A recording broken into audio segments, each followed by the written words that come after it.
This is not a math problem. This is not a logical problem that this woman's facing.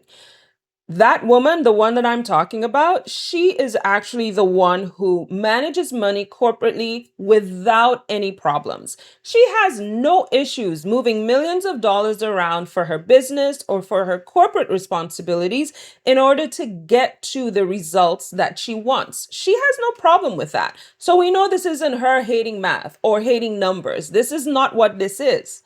That woman who moves money with no problems for her corporate responsibilities, but her own financial plans sit and gather dust, she is actually having a behavioral safety challenge.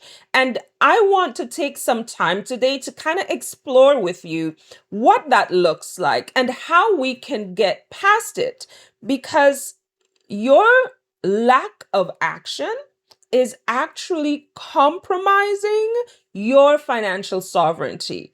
And that situation is not going to be met with more charts, more analysis, or more numbers. It's going to be met by answering your cry for financial safety. And that's going to include or require a lot of moving parts. It's a complex problem with a rather simple solution. So let's start by understanding, where's the rub? Where is the conflict? Where is the difficulty coming? Well, in my work with women who are a first in their family, in their social circle, to be making this kind of money or to have achieved this level of success, I often see that this accumulation of liquidity, this accumulation of like six figures, literally six figures in a checking account, they actually view those large sums accumulating and within reach as safety. And that is coming from an underlying psychological, I guess, premise that with access to large sums of money, there is safety. And if you're leaving six figures sitting in low interest checking accounts or maybe some high interest savings account, that it is not about whether or not you're intelligent. Girls and all of the allies out there who are working with these women, we are intelligent. I mean, there's no denying that. You have achieved amazing levels of professional altitude. So I know that you are smart. What you're doing here, what you're actually exemplifying in this liquidity accumulation is a coping mechanism so that your imposter earner mindset, that imposter earner way of thinking, doesn't just go boom and combust on you.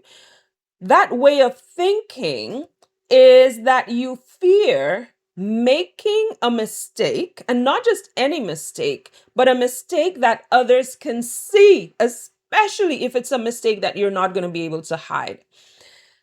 What happens with the imposter earner mindset is that your mind is saying, I've achieved this level of financial altitude. I have a great income and I have been able to save. I have money in places and spaces that makes me feel safe. However, as long as you are thinking that, you are kind of capping your achievement, you're capping your wealth journey at a level where you're constantly going to be trying to earn more. Earning more, earning more. That means your quality of life begins to suffer. That means your way of viewing your finances begins to suffer. And believe it or not, it also means that you begin self-sabotaging in order not to exceed that ceiling. I know it sounds weird, but it is a thing that happens. And psychologically, our mind is throwing things out there that will keep us within its definition of safety. And a big part of that safety comes from our sense of identity and how others view us. Let me tell you this, especially for that first generation high earner. Everyone thinks you've made it. Like, everyone thinks you have it great. Nobody thinks about the pressure that you are holding onto, that you're feeling from having to carry the dreams, the hopes of your family members on the backs of your capacity to earn money. Nobody is thinking about that pressure. Nobody is thinking about how is she feeling having to represent success vicariously for so many people. No one is asking themselves, how can I support her? Everyone is looking to her. And if you make a mistake at that level, people view you, at least that's what your imposter mind is saying. People are viewing you now as a failure. And they start with, how could she let this happen? She had all this money. Wow. How did she fall for this scam? How did she end up being so irresponsible? Why is she so lackadaisical? And the imposter keeps reminding you of what other people may be thinking, and you keep taking this on as truth. You keep taking it on as an absolute, and your behavior follows through. So, visible failure, failure that people can see and judge you by, that is a non starter. What has to happen for you to move from that hustler that's always looking to earn more and accumulate more is an identity shift? We need to move from identifying with those who have gone before us and who hustled to make it happen. We need to shift from the way our parents came to this country, maybe if you're part of an immigrant family, came to this country and left all their connections behind. They left all of that support, natural support system behind, and came and started over in this country.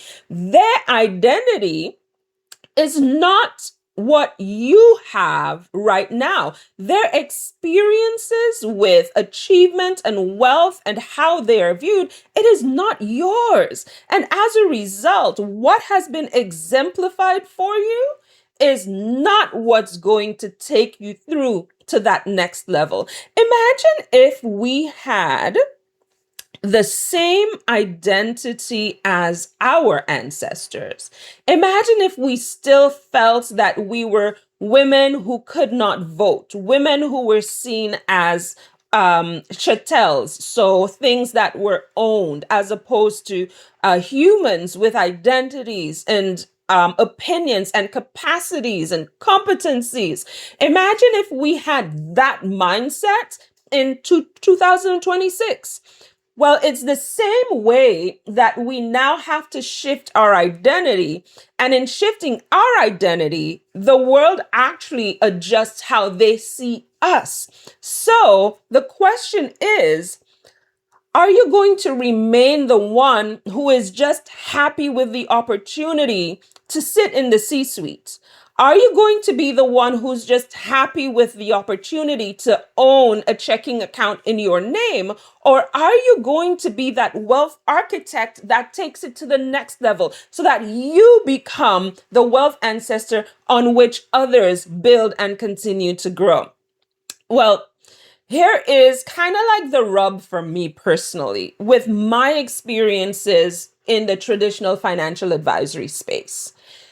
What I see is that in traditional financial advisory with your financial planner, your portfolio manager, or what have yous, these are fantastic. Don't get me wrong. They have an absolute place and space in creating a holistic, a fulsome financial plan and wealth strategy. So let me just put that out there. I love you, portfolio managers, financial advisors, all the good stuff. I love it. I love everyone who is part and parcel of helping money make money.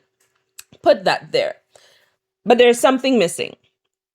And part of it is how personal finance models have been built out for business and for profit. The truth has to be that these titles or these professionals are very good. They excel in building the portfolio architecture. They excel in the math. They excel in the chart, in the risk and underwriting. They excel in all of that. And that, yeah, beautiful. But they completely miss the behavioral and emotional contributors to a full financial wealth experience. So plans are great. The 40-page plus, because I've seen some rather robust ones. The plans that take you from this point to to probate, from this point to your estate, they are great, they're robust, but they miss the behavioral contributions that are part and parcel of making this plan go from projections on a piece of paper to reality. And you know why that's missing? One, the industry just doesn't have the capacity to journey through emotional discovery with a client. That's one. The other is we don't have the time. We don't have the training. We don't have that overall kind of full circle view of a person's financial life, because all we've been trained to see is the numbers. All I should say they've been trained to see is the numbers, because the core reason why I left traditional financial advisory is because there was more to the numbers, and I discovered it for myself. And I wanted to be able to be that emotional bridge, that behavioral bridge for others who knew that something's missing and they just weren't able to find the person who would help them through. Clients need to feel safe. They need to feel aligned. They need to have that behavioral and emotional understanding for them to feel that, yes, I can actually deploy this transfer of assets from checking account to portfolios. And I can actually move these things from that liquid asset to an asset that is going to create wealth, an asset that will work for you while you're sleeping. We need to address the safety issue.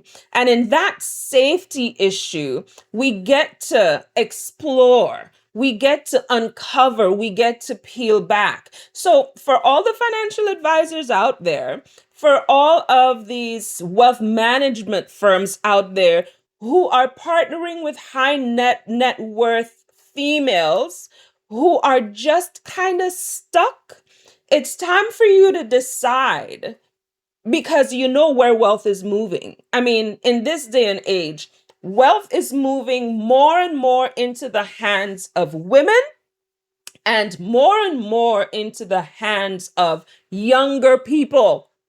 So if you're going to be keeping your assets under management under your management, it's time for you to start integrating a strategic behavioral approach into how you serve your clients. And that is going to be the bridge that connects your plan to its execution. So Let's start leveraging some professional genius. How are we actually going to move from stagnation to strategic sovereignty? How are we going to, as women, go from being acting in fear, which is inaction, to acting out of our own personal sovereignty? First things first, we got to leverage our professional genius. You have to understand that your personal finances are part and parcel. In fact, it operates in much the same way as your business finances or your corporate financial strategy. You don't need to be a technician. You don't need to be the one that does all the things or has all the answers. You need to be an executive of your finances. So stop thinking that you have to have all the answers and find the people who do. Second, you need to stop treating your meetings with your financial professionals like a performance review where you're just hoping that you have the right answers. You are no longer the intern, guys. You are no longer the one who's still trying to prove herself. Your advisors, your accountants, your lawyers, they are your vendors. And you need to direct that legacy vision and give them what they need to execute it. Third, I do get it. Listen, I am the queen of overwhelm. For me, anytime anything got too overwhelming, too complex, or anything, I would lay down on the couch, curl up with a bag of Cheetos to my chagrin, because I feel like I'm still carrying some of those Cheetos around all these years later. But for us on our wealth journeys, we have to defeat analysis paralysis. We have to interrupt that circuit. So don't try to deploy everything all at once everywhere. Oh my gosh. That is a recipe for just throwing your hands up, taking that financial plan and just throwing it up and walking away as the pages flutter slowly to the ground. No, pick one thing, women. Pick one thing. That one thing that is, low friction, something small that will accumulate to help you take the next step. So it might be automating a single transfer. It might be booking that appointment with your advisor. It might be just deciding that, you know what, I would like to explore ABC stock or XYZ ETF. One thing, one simple, small, achievable, low friction action that you can take because, and I love this, action builds confidence. If you're trying to get the whole thing done all at once, it's a recipe for feeding your insecurities. It's a recipe for affirming all the negative things you've ever said to yourself or have been said to you about how you relate to money. Instead, do one thing. And if it means after you do that one thing successfully, you throw yourself a party, hoorah, let's party. Confirm to yourself that you can. The more you take action and experience success, the more confident you are. And I love to call it calculated confidence because your confidence builds along a prescribed path to your goal achievement, not anyone else's. And I think the fourth action item I would share is consolidation. Guys, we have too many things in too many places, making our financial dashboards just messy.